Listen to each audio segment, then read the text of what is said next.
কেউ একটু ভালো করে কথা বললে, নিয়ম করে নিয়মিত খোঁজ নিলে, ভালো উপদেশ দিলে, একটু কেয়ার করলে আমি প্রশ্রয় পাই।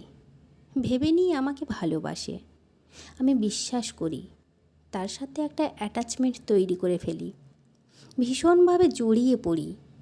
পরে ধারণাটা ক্লিয়ার হয়, আমিই এগিয়েছি, আমিই আপন করেছি, আমিই ভালোবেসেছি। ভীষণ রকম একতরফা সব কিছুই। মন খারাপ হয়, বুকে ব্যথা লাগে, চোখে জল আসে। স্রোতের টানে ভেসে যাওয়া সহজ, উল্টো স্রোতে কিছুতেই পিছোতে পারি না। কেন এমনটা হয়? কেন বুঝতে পারি না। নিজেকে বোকা মনে হয়, তারপরেও ফিরতে হয়।